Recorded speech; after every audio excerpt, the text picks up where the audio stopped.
Honorable Speaker, from the outset, let me thank you for the opportunity and also bring to the attention of the House, Honorable Speaker, that in the course of that election, I was nominated to be the chief agent in the closed auditorium, Honorable Speaker.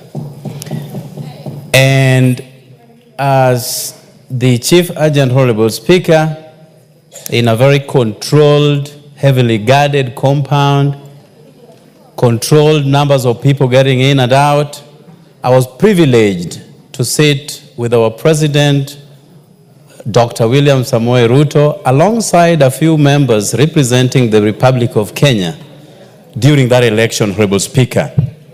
Honorable Speaker, I want to specifically thank the President of this country, Honorable Speaker. It is seldom that a person whom you have subjected yourself to a very fierce contest would come back to lift your hands and put you or try to put you into a position that you are garnering for, Honorable Speaker. The President of the Republic of Kenya went beyond the call of duty, even launching the candidature of Right Honorable Raila Odinga in State House in the Republic of Kenya, notwithstanding the fact that in 2022, they were fierce challengers, Honorable Speaker. And therefore, history will judge Dr. William Samoei Ruto very positively going into the future. And I come from a community, Honorable Speaker, that will never forget those who do good to it. Perhaps the only community, Honorable Speaker, and I'm very proud to be hailing from that community, Honorable Speaker. As is the norm, many a times there is victory in defeat. And we left Addis Ababa together with Baba, with our heads high. And now the President, together with the Right Honorable Prime Minister, can embark on their duty of uniting this country. There is more work to be done here that there could have been work to be done in Addis Ababa. And therefore I join my brother, Honorable Junet, by saying that those who think this was a defeat against Baba are in for a rude shock, Honorable Speaker. The mission to unite this country, regardless of where one comes from, is a journey that we can never drop. And therefore, as Baba comes back to join hands with his brother, the President, those who celebrated much early will be shocked as we go into the future, Honorable Speaker. And Baba is going to give us more direction as to where we will go, both as a community and as the Republic of Kenya. In the auditorium, Honorable Speaker, there could be factors that played out, some of which we will not delve into, Honorable Speaker.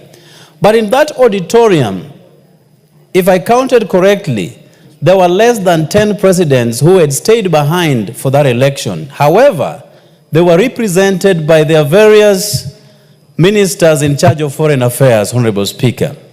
And I would be remiss not to make it clear that even the one who has been elected is a foreign minister of his country. And therefore, those who were given the task to vote on behalf of their leaders, Honorable Speaker, are his contemporaries, are his colleagues, are people that he has worked with in the Foreign Office.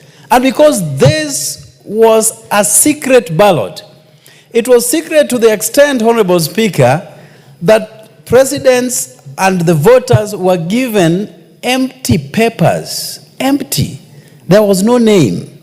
And they were expected to write those names and bring the papers to where we were to be counted, Honorable Speaker. And therefore, the speculation going around that people are castigating other countries for dropping the ball against us is not true, Honorable Speaker.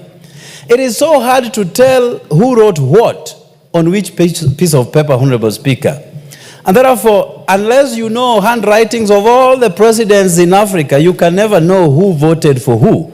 But I can say unequivocally that apart from Kenya, there are 20 countries that stuck with Baba through and through, even as we went into the last batch of the voting process, Honorable Speaker. 20 countries out of 49 that were present in the auditorium is not an easy achievement, Honorable Speaker.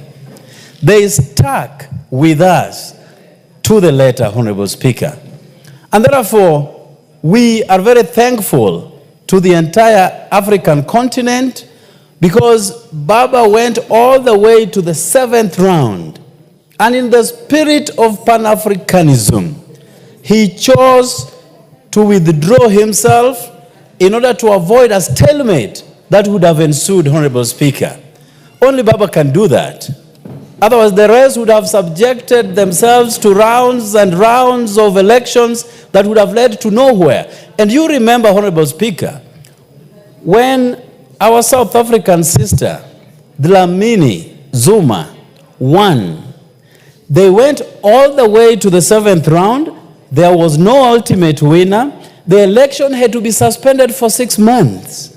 And in the intervening period, Mali had to be taken out because of the coup. So Baba, in the Pan-Africanist spirit, chose to withdraw himself, not to subject our African continent to a stalemate that was witnessed when Dlamini Zuma became chair. And Honorable Speaker, these are facts that will govern the elections of AUC going into the future. That certain times there is no point holding on and subjecting the whole continent into a stalemate. Only Baba did it, somebody else can be able to do it, Honorable Speaker. Honorable Speaker, a clarion call has been made by both the President and the Prime Minister, Honorable Speaker, that it is time we united our country first and then move to unite the African continent. Honorable Speaker, this is not a small journey. Uniting a country that has always been divided across ethnic, religious, and tribal lines, you need a Baba and you need President Ruto to have this country come together. You need both to bring this country come together. And the hyperbolic political temperatures that we have continued to see, when we have elections 2.5 years to come, must stop for the sake of this country. Honorable Speaker, we only have one country, and it is called the Republic of Kenya. If we destroy this, we have nowhere else to go to. If you go to the northeastern part, where we are playing good host to refugees who left their countries because of the circumstances of war, it is not something that you'd wish on anyone else, Honorable Speaker. The conditions that people live in those shanties is not something to write home about. And therefore, if there are people who are beating drums of war and are laughing at the top of their voices because Kenya has not succeeded, they do not belong to this country. And perhaps they do not understand the history of war and genocide that other countries have been subjected to, Honorable Speaker.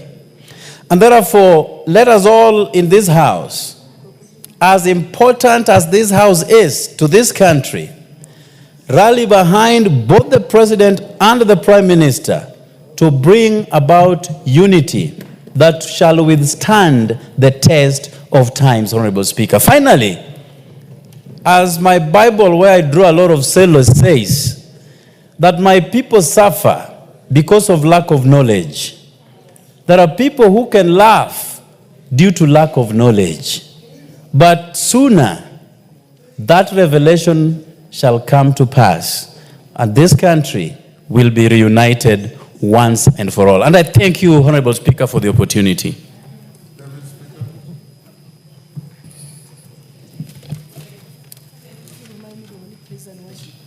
Thank you, Honorable Speaker, for giving me this opportunity.